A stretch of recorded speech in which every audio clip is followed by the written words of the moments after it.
You always want to find those business owners and people you know and trust have been doing it for a long time. Look for those who've been in the business for up to centuries, everybody. Stay tuned. Great family here.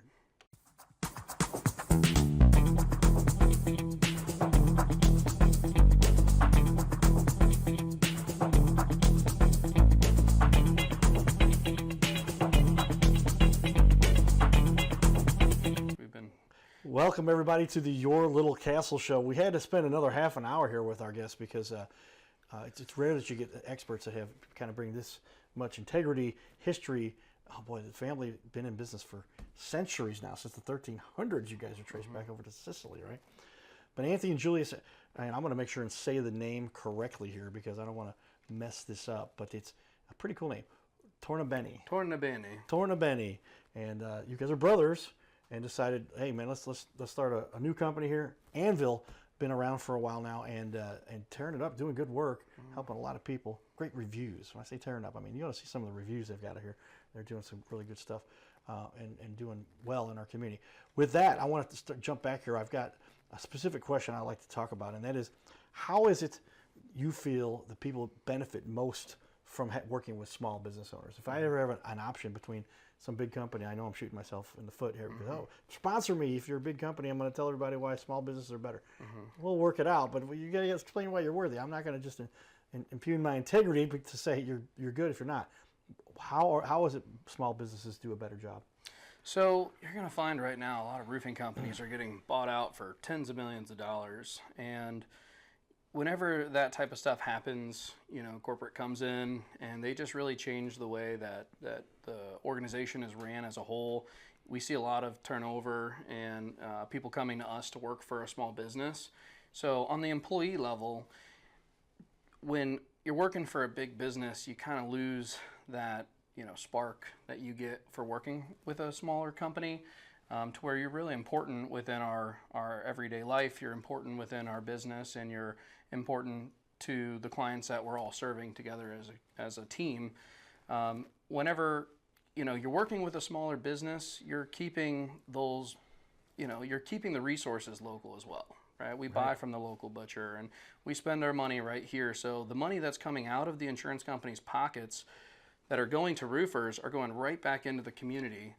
Because just like his son's a student over at Ascension, Incarnate Word, and so we spend the money here locally, on top of how the funds are reinvested back into the community. Whenever you're working with a small business, you're not having to pay for sales commissions and for all of this additional overhead like we've mentioned before. In addition to that, again, it kind of goes back to who we are as people and the reputation that we're trying to, maintain over all of the years of doing business. We're not just some corporate business that, can write off bad reviews or pay off bad reviews. Right. At the end of the day, when we're here going to, school or our local church, we want to make sure that we can help hold our head up high. And on top of all of that, it's really, again, just what you're getting when you pay for it, right? Yeah, well, that's why I advocate, because you can always talk to the owner. Anthony, being the general manager here, and the boss pretty well, right? What are you going to bring to the community that kind of separates you guys? Well, one thing about the roofing industry, and when it comes to the insurance claims and these catastrophes too, is one thing you have to worry about as a homeowner is this roofing company you're dealing with, are they really, in town, or are they going to take your money and then they're going to be gone? Where's your warranties going to go? We like to call it a taillight warranty, right? Where when that out-of-town roofer leaves your driveway, there goes your warranty too. So for us, we're just really proud to be local and help our community around here. So, very well said there, because when you're dealing with the big guys, even if they do stick around, before you can find them, getting through the process there, you get to talk to Anthony directly, or Julius right there on site, or a phone call away, or even a short drive, come visit you right there in Baldwin, where you've got your, you guys are based out of Baldwin. With that, tell me what is the biggest mistake that people make? This is my favorite question, but people get into this and they're like, "Oh, I can deal with it myself." I can. That's like going to to represent yourself in court yourself. Right. These insurance companies, they know how to handle this. You want to have an expert. You better have somebody. Is it better for them to call you before they make a claim, or when do you recommend? It is, because we want to ensure that, you know, there is actual damage that would be covered. The insurance companies, no matter which insurance company it is, and there's hundreds of them, they're all following the exact same inspection process. It comes from a book called Haag Engineering, Haag. And so when we're out there doing our inspections, we're following the criteria that need to be met in order to write you a check, in order to pay for your roof. So we go up and we perform a 10 by 10 test square. We're looking to see if you have wind or hail damage, which if you live in the state of Missouri right now, you probably have one or the other. Right. And so a couple huge mistakes people make are, you know, I've got a new roof, so I don't need it to be looked at. Well, the problem is if you do have a new roof and it got hit by hail and it did get damaged, it'd be like having a brand new car and you're just driving around with all these dings and dents. Just because it's new doesn't mean that it's not damaged. And so a lot of people say, oh, I don't need my roof looked at. It's new, it's fine. Another big problem that we find is that, you know, they meet these guys who are knocking on the door and they panic, you know. Oh my gosh, they're sold on fear. My roof is going to fail. I have all these issues. I'll sign whatever you want. Please help me out. And that goes into the next major fear, which is the fear of your insurance company paying for the roof or not. And, you know, we've seen it on the news. We hear about it. Large companies, I don't want to get sued by them, so I'm not going to mention their name. They're under the microscope right now because here in St. Louis, right after these storms that just came through, they were denying a bunch of roofs that had damage to them. And their insurance adjusters, the people who were coming out to look at the roofs, were being told, hey, minimize the damage. And, you know, this way we're not having to write all of these checks. So one of the big issues is just that people get pressured by fear of their insurance company, fear that the roof's going to fail, whatever it may be, when at the end of the day, you have time. You only have until May 16th as of right now because you only get 1 year from the date of the storm to have your insurance company actually cover the damages that you're paying monthly for. And we're not against the insurance companies by any means. At the end of the day, they do write our checks. And so having your roof looked at before filing a claim is also going to protect them as well, because we don't want the insurance company spending all of this money raising everybody's rates to look at roofs that don't have damage or paying for roofs that don't have damage. And so we want to look at them first, make sure that the roof will qualify, and if it does qualify, then we want to fight for you and make sure that you get everything you're entitled to. Well, yeah, there's lots go into this process, and it's much that the average homeowner, they've never dealt with this before, so why would they want to take this on their own? So Anthony, tell me, when you're walking somebody through this, what's the process to help somebody initially when they're dealing with the insurance company? Yeah, so for us, it's all about, like you said, that initial inspection, right, and getting good documentation of everything. So for us, our homeowners that we have, whether they just had the storm or we've already done their roof, we have document of everything, right? So their pictures of their roof, it's all been tracked. That way, not only it shows a maintenance record, essentially, so your insurance company can't come out and say, you know, you've neglected this roof. Here's, you know, clear evidence from our contractor that they've been inspecting almost every year for us. We have actual reports of it. So for us, you know, it's really important doing that initial inspection, getting all of that before the adjuster gets there. That way we know exactly what we're going up against. So. And like he mentioned, if the roof doesn't have damage, perfect. We want to make sure that that is documented, because the next storm, you're protecting yourself as the homeowner by having that record. And you look at all these other service industries out there, the HVAC industry, the plumbing industry, even your car, right? You have these inspections on these things all the time, but when it comes to a roof, nobody does that. So we offer, you know, annual maintenance inspections. They're very inexpensive. Part of the cost of doing annual inspections, which typically start around $250 a year, will actually cover roof tune-ups. So we'll come out, and if we see any potential issues with the roof just because things are old, but maybe you don't have storm damage or you don't need to replace the roof, we tune the roof up, and then after the next storm season, we're going to come back out and check the overall integrity of the roof. There's a lot of people that have probably had issues through the winter, even though it's been pretty mild for us this year. Ice damming is one of the #1 causes of leaks on roofs. And a lot of that stuff that triggers those leaks are things that you just can't see by looking at the roof. They're things that occurred from different storm events that are underlying. And so for us, unlike really anybody else, we want to have annual inspections on people's houses and make sure that we keep a record of what your current conditions are. Because like you said, if a storm comes through, the insurance companies look at it, they can easily say, that's from a previous storm. You should have had your roof looked at then, but you didn't. Yeah. Yeah, so that's one of the big gambles people take is they say, I don't need that, but then the company will say previous damage not covered. We don't just go every time. We show them, we say, hey, look, here's the photos from, when we did an inspection last year. This damage that's now on your roof was not there last year when we did the inspection. So it's undeniable at that point. We've had to go through the litigation process many of times with the clients and the insurance companies, or the client versus their insurance company. And the number one supporting evidence they can have are prior photos. Yeah, and I would add to that too. Just you had said with the insurance company, do you want to have them out first or not? One thing, if you do have the insurance out before we go out and do our initial inspection, they may approve it, but they might miss a lot of stuff. So for us, we make sure it's really seamless too, right? When we meet them, we're making sure they're not missing stuff on purpose sometimes, or even on accident. So just to make sure you're covered overall, make sure it's a lot quicker process, and just really do everything we can to get everything you need out of your insurance company that you're supposed to get. So, Well said, because if you've been through that process ever, they have a tendency to just get, because they've got a lot of storm damage, a lot of houses they got to check out. I'll never forget the guy was like, I'll cover that one, but I won't cover that one. But don't look at your siding. And if I look closer at my siding, I had damage on all four. They only covered two. But I wasn't paying attention, and that's how you got to get your experts in there to make sure this is the way it's taken care of. Residential and commercial. We've seen some examples of both of what you do. How much of each would you say you do on an annual basis? So we're a commercial roofing contractor who does residential, not a residential roofing contractor who tries to do commercial. And so right now we're about 50-50 when it comes to commercial to residential.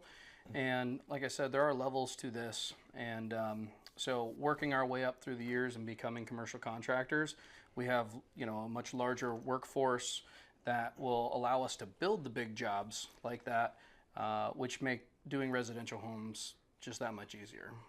Yeah, you've got the big boys. You've done the big stuff. Not to say the jobs are any less important. They're very important.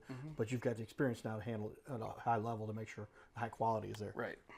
And not to mention lots of different types of roofs too, right? That's the biggest problem you run into with companies who they'll be happy to accept that commercial job because they see the price tag, but that doesn't mean they know anything about that type of product or that type of roof.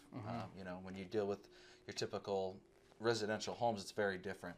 Doing flat roofing and stuff like that. So it's very cookie cutter. When it comes to commercial jobs, there's a lot of intricacies that go into doing commercial projects. And some commercial projects are large shingle roofs. A lot of commercial projects are going to be PVC, TPO, or EPDM projects, where you're dealing with thousands or tens of thousands, or if not sometimes hundreds of thousands of square foot footage of the roofing itself. And on commercial projects, there's multiple HVAC units on the roof. There's electrical details that are happening up there on the roof. When it comes to a shingle roof, it's usually a pretty simple up and over. But again, like Anvil, being the name that we have, we're specialized in doing metal roofs. And how many metal roofs do you see here in Missouri? Yeah, not many, I guess, out in the outlying areas. You tell me. Yeah, and so there's a misconception in the market right now that people can't afford a metal roof, right? They're too expensive. They're so much more expensive than a shingle roof, when in reality, they're not. They're just being told that because the roofing contractors, they only know shingles. So their installers only know shingles, and their sales reps only know shingles. And a metal roof is a much more complex system, but because, last year alone, I did about 500 metal roofs. So when it's like when you get used to doing something like that, the difficulty and the fear as the roofing contractor is out the window. So why not offer these products?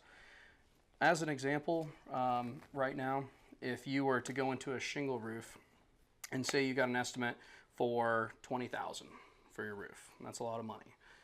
We can get you into a metal roof for not 3 times the cost, sometimes not even 2 times that cost. So we buy the metal direct. It's called Storm Metal from a company called Tafut. It's got a 200-mile-an-hour wind rating. It's an impact-resistant product, so you actually get a discount on your premium from your insurance company for putting on a roof that is built to withstand high winds. It's impact resistant, meaning that it's hail resistant, and they're systems that are built for life. So they all carry lifetime guarantees as well, and they're not as expensive as everyone has been told. So if anyone's in the market looking for a roof and they're about to pay for a shingle roof, it takes 10 seconds. I mean, the phone number is 314-4-ROOFER. Send your name, your address, and we can write you a quote right then and there to give you an idea on what your existing shingle roof is going to cost versus a metal roof, which is a little bit more of an investment, but we're going to have more storms. Scientists said 2 years ago that Tornado Alley shifted over Missouri, and everyone kind of laughed at it. Well, guess who's laughing now? Or two tornadoes in 1 year, which is the first time we've had since 1987. Yep. Like that. Okay, lots of fun here we've got covered. We're going to be back in a minute. We're going to do some more in our community that we'll share with you. Stay tuned. We'll be back. Sponsors. I had a last-minute sponsor come in. Shout out for my Car Shield guys. And they said, "Here's how much? That's nothing." These guys, we're getting a lot of guys in a little contest. See who sells the most, and then they get to hit on the field. So.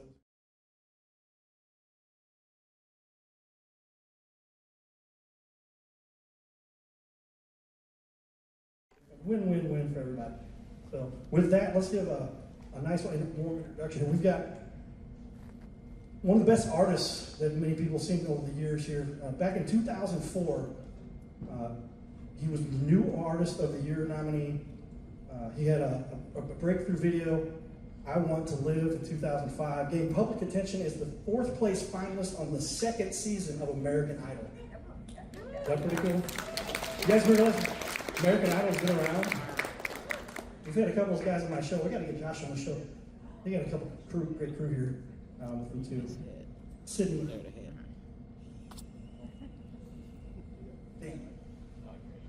Dan's here too. So and these guys are musicians, been doing this for a long time.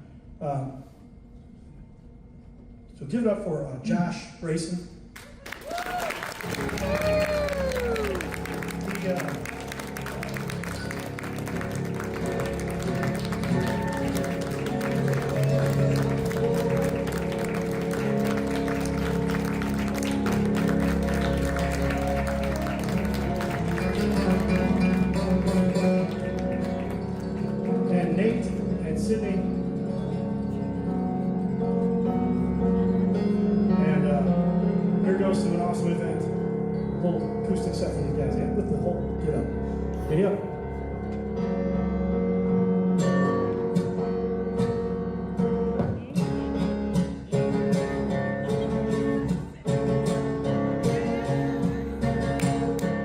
His name is Carter Rathwich, but in St. Louis, he's known as the Cardinal Cowboy. He's a well-known fixture in the stands at sporting events in the Gateway City.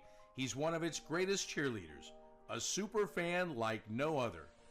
When he makes his rounds at almost every home game, he shares his love for sports with the rest of fandom with a smile, a cheer, some positive encouragement, and lots of selfies and pics. But the Cardinal Cowboy was born of a tragic incident. Rathwich was an aspiring athlete in high school and college. He dreamed of playing in the big leagues, but those dreams ended when he and 3 of his college friends were hit with a devastating crash by a 5-time drunk driver. One of his best friends died. Carter suffered a critical head injury. The trauma put him in a coma for 6 days. The doctors said he was never expected to function again. Those expectations never came true. He fought back and finished college. He was determined to prove the doctors wrong. Among other inspirations, it was his love of baseball that kept him going. And from his near-death experience, the Cardinal Cowboy emerged. His goal in life became to inspire others with positivity despite the odds, to help people believe in themselves and achieve their dreams. So after my coma, I realized that it was up to me if I was going to accomplish my goals, if I was going to reach my dreams. Despite what the naysayers would say, the people that were discouraging me, like they do everyone, it's up to me if I'm going to make it. Don't listen to the naysayers. It's up to you. You decide whether you're going to succeed, whether you're going to reach your goals. Dream, and then always, always chase your dreams. Never give up. Giddy up.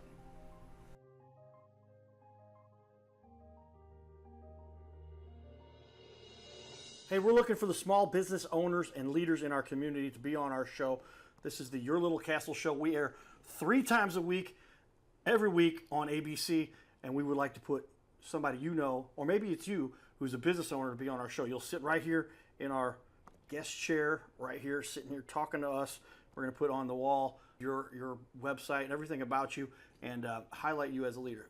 Fill out the form you see here on our website. It's bigleagues.com, and if you go to bigleagues.com, fill out this form.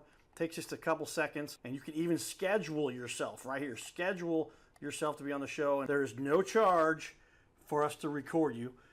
There's no charge to be in the studio. Check it out if you would like to be on. Fill out the form again, bigleagues.com. This is where we can turn any interview into a series of clips. Check that out. Go to bigleagues.com.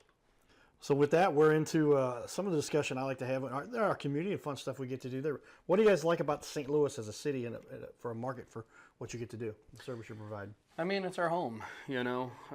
We both went to Francis Howell and went to Chaminade and Mizzou, and we've always been a big part of our community out here. Our family is super tied into the community. Our stepdaddy owned a large company in downtown St. Louis, and so, you know, our family is very tied into the community, you know, MAC members, and so for us, like, when we express our passion, it's not to be against the insurance company, and it's not to be against other roofers. At the end of the day, it's really to protect the homeowners here in Missouri from what we know happens in this industry. And so for us, we feel like we're giving back when we're working here because it's a protection of our home. So I think that's my favorite reason for working here in this market. Anthony? Yeah, I would have to agree. And, you know, St. Louis has great history, too, with the industrial industry and stuff. So we have a lot of very unique buildings here, churches and stuff. You know, we've been helping a lot after the tornado downtown. So it's really cool helping rebuild these really old homes and stuff. So we just love giving back to our community. It's nice to be able to do it for a living. So. Well said, and there's so much that does go into building a community. Tell me a time when you've had a client that you really had to go out of your way to help somebody. I imagine that has happened all the time. If you put on 500 roofs, metal roofs alone last year, how many times have you had somebody that was in a tough situation and you had to help out? So he mentioned it, and it is a great story. It's a testament to, you know, our grit and our passion for just getting the job done. But it goes back to Florida. So my business down there, we got a call from, you know, a referral. They said, I've got a friend down in Canada, or up in Canada, and they have their dream home out on Sanibel. And Sanibel got just absolutely annihilated by the hurricane. And so I said, okay, you know, we're already completely booked out. Within the first 36 hours, I had over 300 phone calls just to my cell phone for people saying, oh, so-and-so shared your info, please help, which is how Shamrock Roofing Co. started. You know, I had to hire on a bunch of people to help with that, but I had to drop everything, and we went out to Sanibel. The bridge was down, so we had to take our boat. We loaded it up with about 40 sheets of plywood after going to look at it. So she said, I have a hole in my roof. We went out and looked at it on the boat.